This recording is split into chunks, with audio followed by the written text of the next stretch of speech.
Good evening, one and all, and welcome to In the Blue Corner on a Wednesday night. You've got your unofficial match committee, Joe Luzza, coming to you all the way from Bangkok. Before you start, yes, I'm wearing a very flowery shirt. And in Melbourne, I have. Chris Beach here, ready to help Joe try and sort out another week of selections. Good evening, everybody. Uh, so, Beachy and I were just talking off air about if he was happy with last week. I know Vince and Steve critique the game, but Chris, what are your thoughts about last Friday night against the Swans? Well, years gone by, we have had trouble with the Swans. Um, yeah, yes, the head-to-head record has been very heavily one-sided toward us because they were known as the South Melbourne Swans before they were relocated to Sydney. But when they've relocated to Sydney, they've actually had a bit of a fight in them, and we hadn't beat them in Melbourne for a while, and I was glad to see us able to beat them in Melbourne for the first time in about a few years. That Papley usually kills us. When they kept him pretty quiet on the weekend, didn't they? On Friday night. Yeah, it Papley's usually killed us. Heaney's usually killed us. Franklin's usually killed us at some point as well, but we were able to restrict all of them. I was quite happy with that. Some people use the blue baggers as a bit of a let's get into form. Good Yep. evening, Lana. How are you today? Hope you're fitting well. Hope we'll get some comments from Lana. Might even get her on the show one of these weeks. Lana, if you're up for it, you can come on and have a discussion with Chris and I. She's a bit of a Jack Silvani fan, should I say? And who isn't, I might ask? Can I tell you just on the subject of Jack? He's been outstanding this year. Really, really taking his game to another level. He has been fantastic. The one thing that most Collingwood supporters like myself and maybe even Lana and maybe even yourself here, Joe, is we just ask them to compete. That's all you can ask. We just ask them to compete week in, week out, no matter their position. Right? Yeah. I mean, forward line. You can't win every game. You can't win every game, but at least you got to try. And that's all you can ask. If you compete and you lose, well, you're not good enough. You go back to the drawing board and do other things. Lana, it was a good birthday present. I'm sure she celebrated it with a few Cardonnets or whatever her tipple is of choice. Yeah. I'm sure she. I don't know. I think she's a wine drinker, but anyway, I'll tell you who played a great game. Jacob Wiedering. Geez, that guy's got to be all Australian, doesn't he? Oh, 100%. 100%. And you see, look, every now and again he'll concede one or two goals. But you know what? We're happy with that because that's what he does consistently. Because years gone by, Franklin has kicked a bag on us and we have not been able to limit his impact. So, the way that Wiedering restricted Franklin was very impressive. We haven't had anybody do that to Franklin since, funnily enough, Silvani was on him as well, and that was Alex Silvani. Yes, not even Stephen, Alex. Yep. Carlton supporter. Relation, we'll take him. No, so I think we're playing well. I get concerned about our second half fade out, but I think we put so much effort into the first half that it's probably not worth worrying about. But I think one day we'll put 4 quarters together, and geez, I tell you what, they'll be good. They'll be good. I know a lot of people are saying, "Oh, the lid's off," or keep a lid on it. But as a Carlton supporter, I've been used to a lot of success in the 70s and 80s, but we've been starved of success in the noughties, I guess it is, the 0-0s. It's hard not to get excited because we're such a big Melbourne-based team. But I don't know if we'll win a grand final this year. I think it's very much Melbourne's, but hey, got to be in it to win it. And we'll have a crack. Absolutely. And Absolutely. and here's a comment from Brad. Good evening, Brad. Sunday very much a danger game. To be honest, Brad, I think every week's a danger game only because we're playing so well. And as I just mentioned, because we're a big Melbourne team, some of my mates, Essendon supporters and Richmond supporters, are going, as long as we beat Carlton, it's a bloody good year. So it's hard having Australians hate this. They love this tall poppy syndrome, and that's what Carlton are. We've got some arrogant supporters, as has most teams. But Brad, I don't hate this mob. I despise them. When I lived in Melbourne, if I could, I would even drive around Collingwood. I wouldn't even go through it. What's the best thing to come out of Collingwood? Johnson Street takes you out of there. But Lana's confident. No danger game. We'll beat Collingwood, no doubt. There you go. That's what I like to see, Lana. A bit of confidence. That's always good. Beachy, we will talk about the game in a second, and we'll talk about some changes. What do you think about this Sunday? Well, let's start with the bleeding obvious, Joe. This is one of the biggest rivalries within this league. Now, some would dispute that. Your Geelong v Hawthorns, your Geelongs v Hawthorns is a big rivalry. Your two-team states is a big rivalry. Nah, I'm sorry. Until you experience a Carlton Collingwood game in a full capacity at the MCG, with the greatest respect to all of you, you have no idea what you're talking about. It is one of the most tribal, it is one of the most fierce, and it is one of the most dangerous games on an AFL football calendar year in, year out. Yeah, for those of you who are a bit my vintage, I remember we used to have to go to that scum park at Victoria Park, and God, it was shocking. They're feral, those supporters. I used to hate going there. They're in Windy Hill, the two worst grounds I used to hate going to, and the two teams I hate the most. You can bring in the Richmonds and stuff like that. I just hate Essendon. I call them Essendon scum and the filth. I just hate it. But look, it is a danger game. But if we want to be a top team, these are the sort of matches that we need to win, and probably don't have to win well. We just got to win. Brad, you are very lucky never having been at Filth Park. Can I tell you, it was the pits. And I'm sure they used to hate coming to Princes Park too, in the outer, the toilet down at that outer end. And I remember there used to be bloody urine flowing through everywhere. And bloody give them cold showers, the mongrels. Peter Vlahos, good evening. Since 1993 grand final, I've hated Essendon slightly more. Yeah, they're up there. Lana thinks they're going to get 85,000 people. I don't know. I was going to ask Chris about that. What do you think about the crowd, Beachy? I mean, what's the weather predicted for Saturday? Or Sunday, sorry, Sunday. At this point, the Weather Bureau is saying it is going to be dry.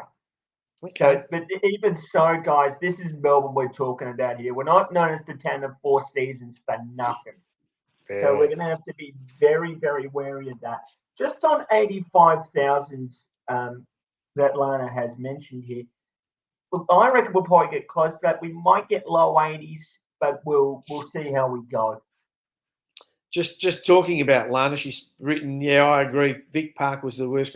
You were lucky if you got out alive. Yeah, too right, Lana. It was bloody shocking. God, I hated it. But I'll have to tell you, I can tell you a funny story about Victoria Park. One of the years that we beat Collingwood in the grand final, my mate used to live in Noon Street, if anyone knows Collingwood very well. Or it's actually not even Collingwood. It's Abbotsford Place. And Noon Street runs along the side of Victoria Park. And we got off the train and we were in our Carlton gear and we're singing the Carlton song. We'd beat Collingwood. I can't remember if it was 79 or 81.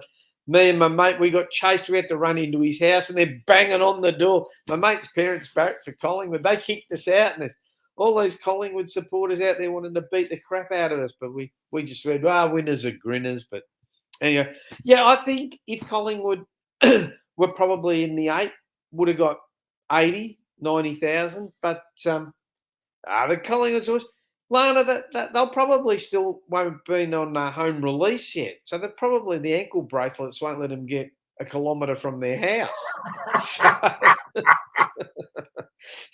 So unless they find a way to take the ankle bracelets off, it'll all be full of Carlton blue bloods. Well, yeah, let's just wait and see on that. I mean, look at Lana, spat the old Monty Python, spat at. I dreamed to be spat at. Well, no, they're not known for their subtlety, Lana. Put it that way. No, and unfortunately for us, it is a Collingwood home game this week. So yeah. Unfortunately, we're going to have to deal with the MCG being based in black and white, but don't worry, it'll be blue by the time we're done with it. I just hate how they go there. Collingwood. Oh, jeez, that gives me in shit. That and power. Do you know? Eagles. I hate Port Power. They've ruined one of my favourite bands, In Excess, with that "Never Tear Us Apart." Well, do you get what that's about? I still don't even. I have not found one person that can tell me what "Never Tear Us Apart's about. Well, what's it about? What, the song, or what Port Adelaide do with it? What Port Adelaide do with it? Well, what's it got to do with Port Adelaide? I think it's got something to do with the. I believe it's got something to do with the 2 teams, 1 club mentality. Is it? Talking of Port Adelaide, the prison bars, that's why Collingwood don't want to get rid of their stripes. It reminds them of when they're in prison, Eddie. And I just hope when Carlton are flogging it, Collingwood, we have that bloody camera on Eddie, bright red, his face is going to explode. But anyway, yes, Lana, we hate that shit. I think you're forgetting he's no longer the president of Collingwood, but I understand why you say that. He still bloody goes. Bloody Eddie. Yeah. Anyway. Port and Pies, jailbird clubs. Yes, I have been known to call Collingwood the jailbirds because of those stripes. Yeah, bloody hopeless. Now, Chris, let's get to the team. We were talking off air. Again, I look at all the social media. Oh, when's Paddy Dow going to get a game? When's Paddy Dow going to get a game? My question is, who do you drop? I know, there's a lot of people say when you're winning, you don't change your winning formula. So, correct. I know Paddy Dow is dominating in the 2s, and who do we drop? A couple of weeks ago, I might have said Cotterill, but he's putting in. He runs hard. He runs hard both ways and puts his body on the line. His skills even improved a bit. Exactly. And he might only have an impact for a half because he might have been the medical sub. But when he gets on, he makes that impact. Yeah, guys, we thought we'd got away with you. Hey, fellas, just when you thought Gosman wasn't going to turn up, here he is. Oh God, here we go. No, good to have you guys, and we'll mention Goz's show later on a Friday night, guys. Bleed Blue. Thursday night, I think it is. Put it up, mate. Put it up, and I'll put it up on the comments. But seriously, Chris and I went through the injury list just off air, and here is the official injury list according to the Carlton Football Club. So David Cunningham back into skills work, so we're not even going to consider him. Ed Curnow won't start training until, expected to be available after the mid-season bye. Hang on, guys, Thursday nights at 8. Put up what the show's called, guys, or even put up the link, don't mind. Caleb Marchbank got a knee on knee, going to have a test in the reserves. God, that guy's bloody unlucky. Then you got Jack Martin, he's out for a while. Oscar McDonald's out for the year. Harry Mackay out for 6 weeks. Mitch McGovern out with a pulled heartstring, I think.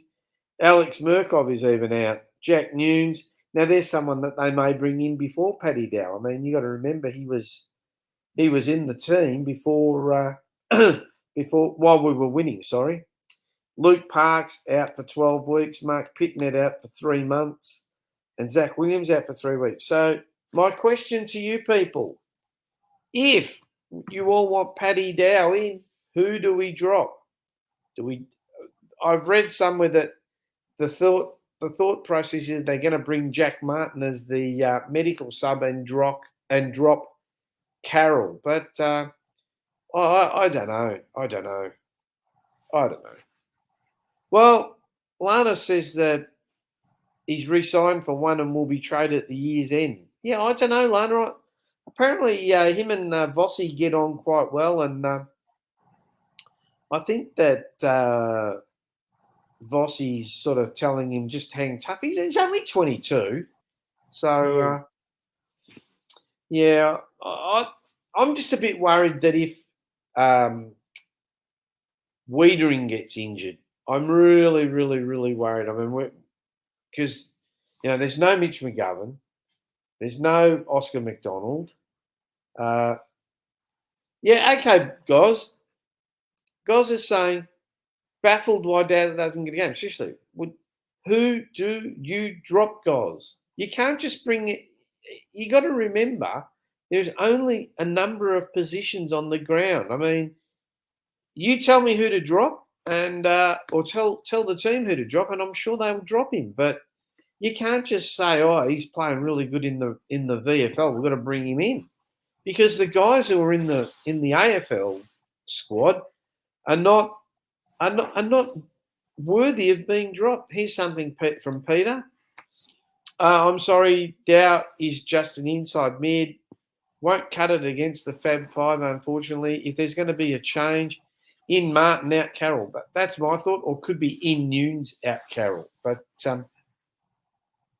look, for once, I mean, I know we've got injuries, so that's not a good thing. But for once, it's good that we're winning with the guys that we've got. I mean, normally we struggle, we drop players, and they come up. They've been playing well in the twos, and then they struggle in the seniors. I mean, what are your thoughts, guys? Chris, sorry. Don't worry about that. Look, they're all good points. I mean, we could sit here and have a debate on who do you drop. As guys drops a joke, but anyway, we could sit here and have a debate about who we could drop and bring in. But as you say, we're doing so well that with the place that we have on the park, but we're just finding ways to hang on and come away with a win, which is pretty important. Yeah, I mean, yeah, look, guys, we know you're joking, Cripps, but Cotterill and Lockie O'Brien are doing their role, guys. So I'll call you Beachy, guys. And Lana's got a good point here. Don't forget, Dow's only running at 40%, 46% efficiency rating. So, he might get the ball, but you got to use it. Okay, guys, you can make fun of me. You call Beachy, guys. There you go. My bad. I'll cop it. So we've got, on one sense, we've got a good problem in that we don't have anyone to drop. On the other point, we've got a few blokes in the twos who probably warrant a game but aren't getting one. So I'm sure Melbourne are in the same boat. Maybe, guys, we can sell Dow to West Coast and get maybe a number one draft pick off them, because this certainly. Oh no, North will get the number one draft pick, won't they? They're on the bottom, aren't they?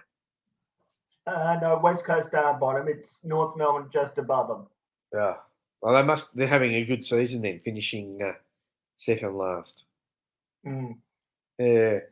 So it's going to be a short show today, unless you, the viewers, have anything you want to say. So after this week, we've got a bye, haven't we, Chris?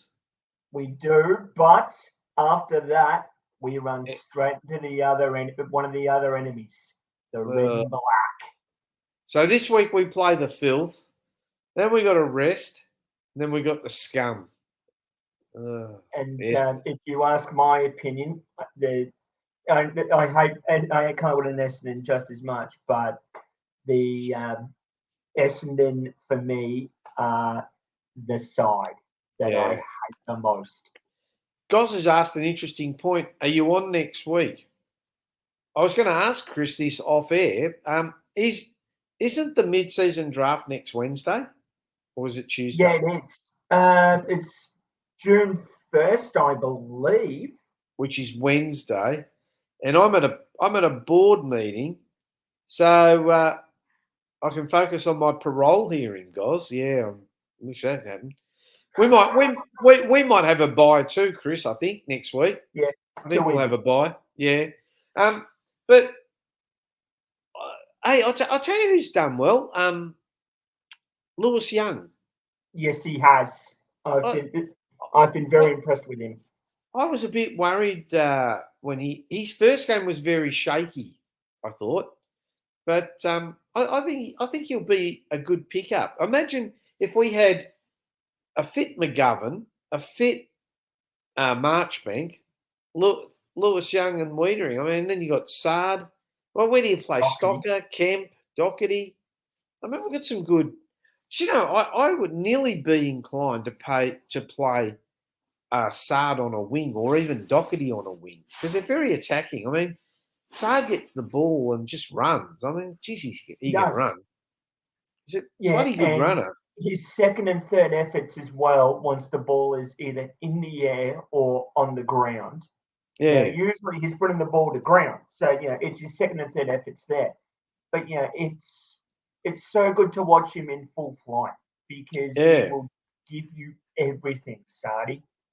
he will. So, you, the viewers, if you've got some questions or if you want a point that you'd like Chris and I to bring up, and we're more than happy. We'll stay on air for a few more minutes, I think, because there's not much on. We've only been on for 22 minutes, but um, 8-2, though, Beachy. If I'd have told you at the start of the year we'd be 8-2, what would you have said?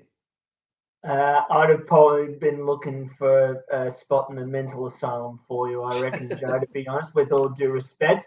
Although, if I had said that to you, I'm pretty sure you'd have been doing the same for me. So, look, I think that's quite fair, to be honest. Yeah, Lana's agreeing with us about Lewis Young. Yeah, he slotted in quite well, but it does raise a point. You know, like we've got some of these younger blokes. So we got Kemp. Uh, who else have we got? We got Stocker, Kemp, Paddy Dow. I mean, they're all pretty high draft picks, aren't they? Not getting games. Yeah, So I don't exactly. know if that's a good problem or a bad problem. Peter's raised Well, something. Beachy, sorry to interrupt you. Go. that's all right. I'm going to get you to talk about this. So MSD, hopefully they'll pick up another ruck or defensive option. Okay, well, Peter, I'm glad you've brought that up because we are going to be getting ready for that at some point. And the list of the players that have nominated for the mid-season draft that actually came out, I believe, today. Yeah. So I actually had a quick look at that with one of my mates at work who unfortunately is a Collingwood supporter, but I won't hold it against him because it's not his fault that he's a Collingwood supporter. Did you check your back pocket? He might have stolen your wallet. No, I have my wallet with me, which is good. Look, to cut a long story short, a lot of the VFL listed players for Carlton have nominated. Yeah, yeah. This will include the likes of Patrick Cripps' brother Josh. This will include Will Hayes, who comes from a very good racing background with his trainer David Hayes, with David Hayes' dad, who is the trainer there, obviously. And then there's a few other players as well that you might have heard of, and others not so much. So Is there a Yeah. decent ruckman or a decent sort of tall backman in the mid-season draft? If any of our people out there know, uh, be interested. I read in the Herald Sun today that they're saying Carlton are going to go for some guy who's a midfielder. Sorry, I'm just adjusting my screen No, you're right. with who's got speed. They reckon that we lack speed. I don't know about that. I tend to agree with Peter that we need. Look, if there was a ready-made ruckman, we'd take him, even if it's for half a year. Maybe Peter, maybe we can get Shane Mumford out of retirement and nominate. He's a brute in the ruck. A brute in the ruck. Just a couple of things. Lana, 11-2. That's where we're heading. I'm glad you're keeping the lid on things here, Lana. Yeah, exactly. Jesus, if we go to 11-2, bloody hell, there'll be no stopping us, Carlton supporters. Sorry, Beachy. No, you're right, Joe. I was just going to say, I think Lana's just mentioned the player you might be talking about here. Is that Xavier? Yeah. Yeah, I think he's a short midfielder though, Lana. So, I mean, do we need him? I mean, if we're picking him up, what sort of message does that send Paddy Dow? I mean, he'd be totally gone. And here's one from Goz. Let's be real. Lockie O'Brien was just on the trade table. Sorry, it's this one up here. Sorry, this is one I want to put up. Starting to like the play of Lockie O'Brien. Never thought I'd say that, but this young man tells us. Guys, do you know, when you watch him play, he looks sort of lackadaisical, lazy. I don't know if that's the right word to describe him. He doesn't have that sense of urgency. One thing I will say about him, I thought he was quick, but I saw him over the last few weeks try to use his pace and get caught.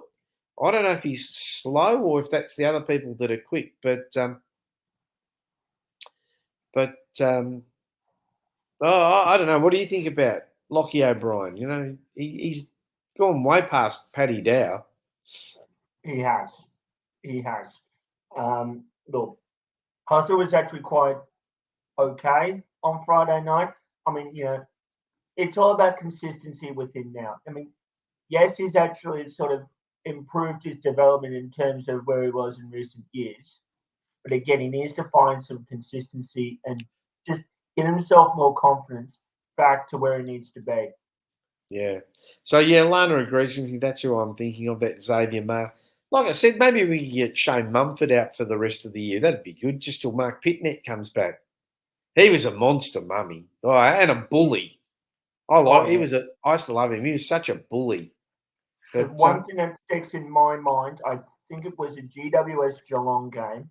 And, was it, someone might correct me on this, but was it Mitch Duncan running the other way? Oh, yeah, it was. And Shane Mumford's come straight at him, and Mumford's just gone bang. Yeah. Do you know, at the beginning of the year, there was talk that we were going to pick up Stephen Martin, like in the late, with one of our late picks. So he's been okay at the Dogs, I think, Stephen Martin. He has. And maybe someone can tell me a bit about Joshua Cripps. I don't know if he's a forward. I know he's a big boy. I think he's taller than his brother. He is taller than his brother. In fact, I'll tell you a little bit of what I know about him because I've watched the Toots at least twice. Yeah, he's a that makes you an expert. Well, I'll take it. But anyway, look, he's a forward ruck option. He's usually been a ruck option when Murkoff has been off the ground. Or he's usually done the ruck work around the ground, and then he's usually rested up forward when Murkoff has been up the ground, when Murkoff's been in the ruck doing ruck duties. So look, at the moment I'd say he's probably a project player for us, but if we had him for maybe So maybe if we did pick him up, maybe in the mid-season draft, I don't know. But look, he has that connection to his brother, which He's is only young, isn't he? Oh yeah, Yeah. he's young. He's So about I think he's about 19 from memory. you I'll let you check on that, Beachy. Here's something Yep. from Goz. Strong rumour doing the rounds. Return of Matthew Cruiser out of retirement. Yeah, look, I suppose we'd take him, but how fit is he? That That's would be the my only thing. question. That would That's be the my only question. thing. You know, and I joke about Shane Mumford too. Lana's saying she's only 19. Well, we do know that these big boys take a long time to develop. You know, like Brody Grundy didn't develop from the start. Max Gawn was no good when he first started. And even Matty Cruiser was pretty ordinary when he first started. I mean, they're still, But he if he's had a only boot. 19.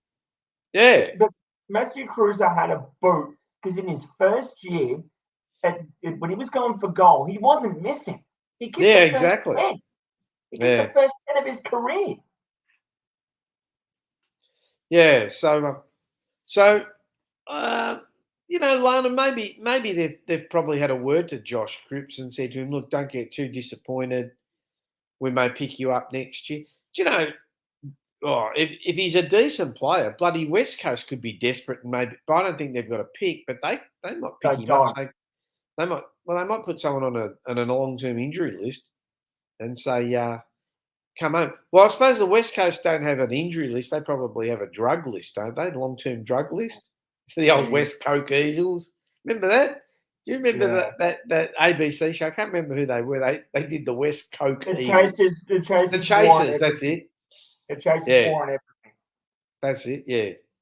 The West Coke Eagles. Lana's saying Cruiser won't play again. I don't think he will. No. You know, it's a bit of romance, I think, Goz. And Tom Silvani, I don't even think he's nominated for the draft.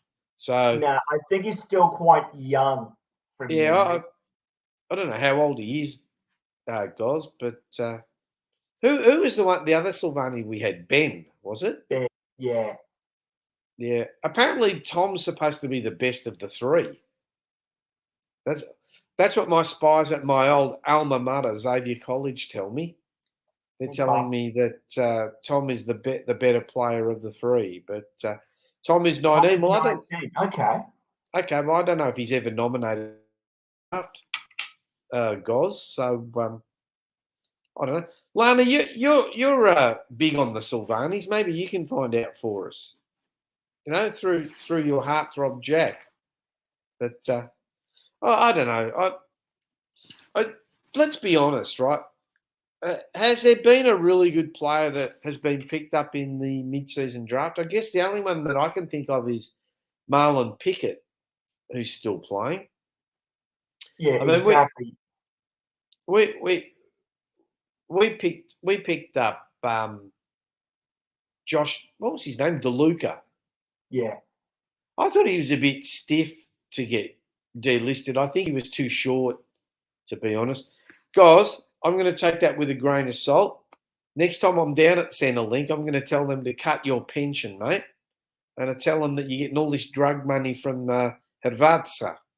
And you'll get the old kakosi, mate. Don't worry about that. And you also get the market cuts. Yeah.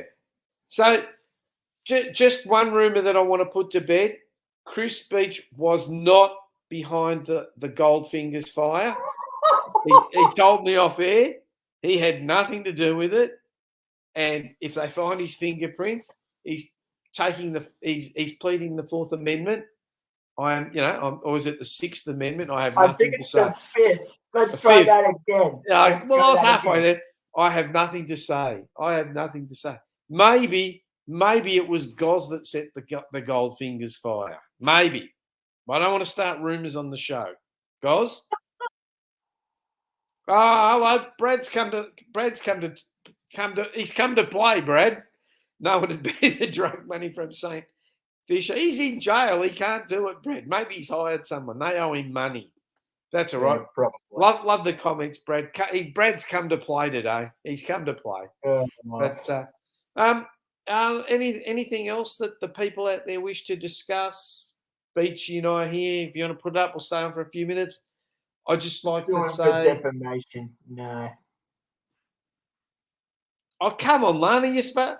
I sent you a happy birthday. You're supposed to be on my side, not Beachy's. Oh, hang on. Goz sold Goldfinger's ears. Guesses.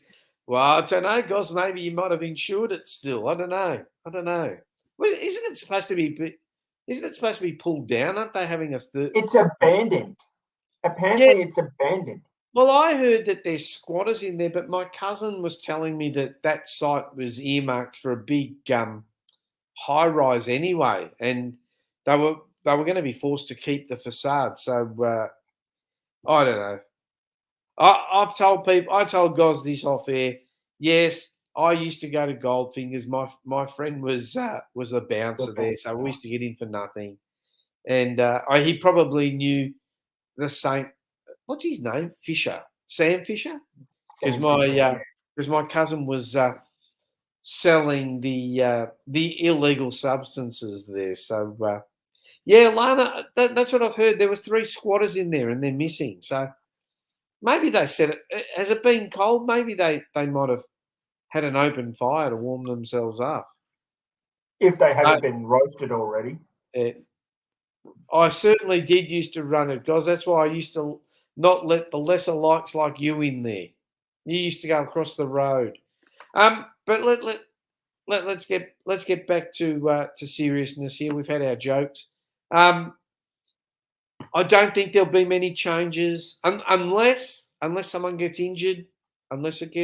Someone gets injured, which we don't know. You know, there could be someone who's got a small injury. You know, like a couple of weeks ago, we all thought there was going to be no change, and next thing you know, on the Friday night, George Hewitt pulls out. So unless that happens, I can only really see either Nunes or Martin coming into the team, and I'm afraid maybe Jack Carroll will get a rest. I don't think he can drop Motlop. I think he's had a sensational 2 weeks. He's going to be a live wire, that kid, in a couple of years. He's going to be sensational. He is, and look, he comes from a very, very good footballing background in the Motlop family. If we want to use horse racing terminology, Beachy, come from a good bloodline. Absolutely. His father and his uncle are all very good around goal. So I agree. I agree with you, Lana. I agree. Jack Martin may come in at the expense of Carroll. Who was the medical sub last week? Kemp. Yeah, Brodie Kemp. Yeah, so maybe they might put Jack Martin as the medical sub and get rid of Kempy. I don't know. These blokes. Yeah, I agree, Lana. It's going to be deadly. Just where is it? Yeah, I agree, and I agree with you guys. Other than Marlon Pickett, there's been really nothing. Who did we pick up? Boyd, didn't we?